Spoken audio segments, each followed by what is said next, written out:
Hi, I'm back with you and we're talking with Lesley. And by the way, if you're hearing any background noise, including drumming, it's because the festival is starting to move into full speed ahead again today.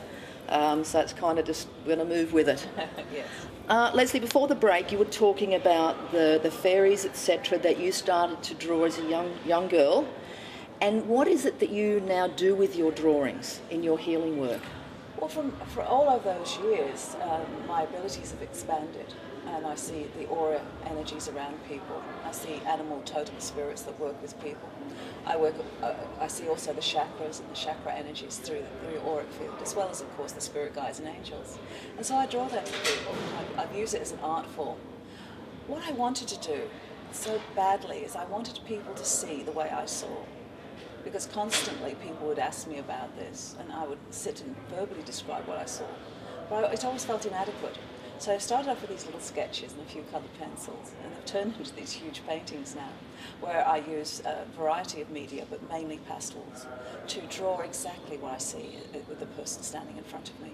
So they can have an image of their own spiritual energies. And when we have an image in our mind, we can start to then form the connecting bridge between our mind and the reality of our auric field. There's so much more to us than the physical body, but we have aligned our minds with the physical, and therefore precluded the spiritual energies. But they're all around everybody at all times. And it's just a case of focusing your mind away from the physical world and into the spiritual world. And we do that by almost tricking the mind into letting go of seeing in the usual way, and expanding the mind to see a lot more than they normally see. And that's what my paintings are all about. It's amazing stuff. Yes. Akashic records. Yes. Tell us about those.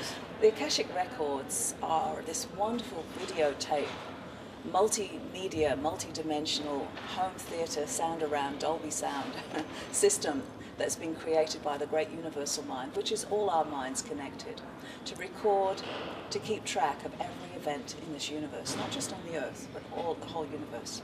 And again, just as I mentioned before, it's a case of focusing your mind to a certain dimension or a certain vibration. Again, this just takes practice, but not a whole lot of practice. And you can therefore access the Akashic records just like you plug in a videotape or put a DVD into your DVD player, and then you can see it. But because it's more than just a screen, it's not just a movie. It is a multi-dimensional TV screen. You actually become part of what you're seeing. It's sort of almost like the IMAX theatre in the sky, so to speak. You can actually go back in time, just as I did with Mary Magdalenes, to see the events of 2,000 years ago and to retrieve the information that seemingly is lost. And that was part of Back to the Book again? Part of the journey there. Yeah. But you can also go to the future. You can certainly go into your own life pathway. There's a certain amount of difficulty to go into other people's life pathway without their permission, but this is an ethical energy. It stops us being too nosy and curious where we shouldn't be. But other than that, you have free range to work with this energy in any way you wish. Yep. And yet again, there's possibly some viewers just saying, this goes against my religious upbringing, this goes against, and may just totally shut down to possibility. Yes. And once again, it's not about wanting to, manipulate someone else's belief systems. Yet again, though, how would you address that? Well, I think it's important to understand what religion is all about. It comes from the same root word as ligament. It means to bind to or to align with a series of thoughts and thinking patterns. And most religions are there to make you feel safe and comfortable in a little world where you know what's going to happen next. Where if you feel something has gone wrong, you can go to a priest or you can go to a minister and feel better about yourself. Spirituality is when we decide we're not going to align with any particular belief system, we're going to open up to all the possibilities. And that's the difference. There's nothing wrong with religion. It can only take you to a certain level. And this may upset some people, but this is the truth. Because at the end of the day, what was Jesus' message and what was Mary's message? The message was always the same as the Buddha's message. Which is? Love one another.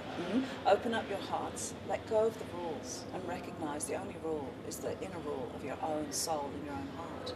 How do you believe that religions came to be?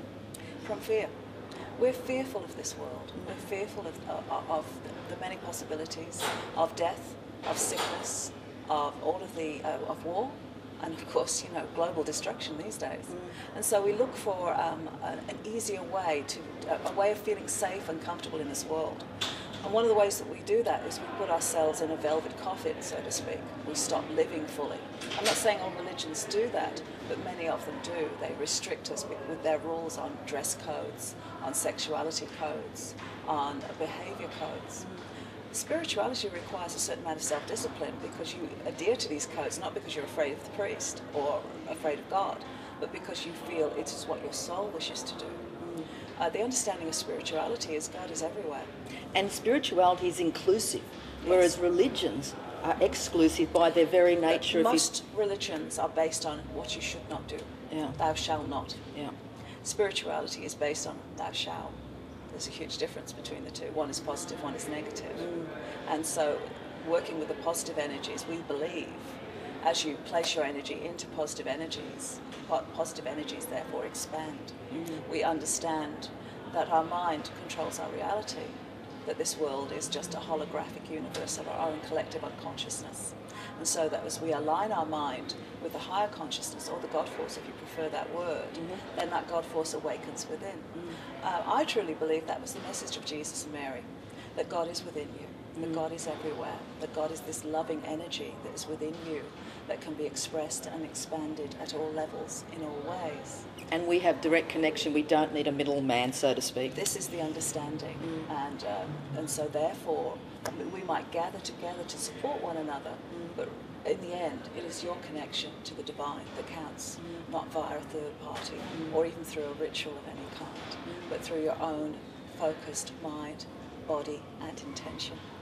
And I guess at the end of the day, as long as whatever it is that we believe in is coming from a unconditional love and acceptance of every person, then it doesn't do damage. It can't do. How can love ever harm? Exactly. It's not possible. When you're in that love energy, when you're sitting in that peaceful place within you, when you're coming from that inner lotus of bliss, how can harm ever occur? It's not possible. We need to recognise it is where our minds are aligned that make the difference in the world, not by our physical actions. Our physical actions are a reflection of the mind. So if the mind is in turmoil, no matter how hard you try to control your body, you will inevitably express turmoil. But if the mind is in peace and in oneness and spiritual connection, you can't help but bring peace, bliss, love into this world. That is the only condition of spirituality. Religions were formed to try to help people that couldn't seem to grasp that energy, but then they become top-heavy, they've become inflexible, and so inevitably they need to change. And so what we're seeing in the world right now is this huge spiritual upsurge as people start to embrace the freedom of the soul and let go of the restrictions of the old ways. Religion does serve a purpose, but it must be recognised that as the soul evolves, we need to go beyond a religion and into our own pure spiritual connection. Only then can we really sit into that power of bliss, love, and a spiritual connection. Lesley, thank you so much.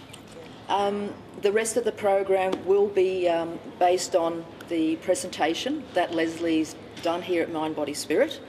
If you'd like to see more details of upcoming guests and times, etc., www.conversationswithrobyn.com. If you go into the recording section, you'll also see a link to Lesley's website. Stay with us and we'll come back for the presentation, and thank you so much. Thank you, Robyn. It's been beautiful. Thank you. Back with you.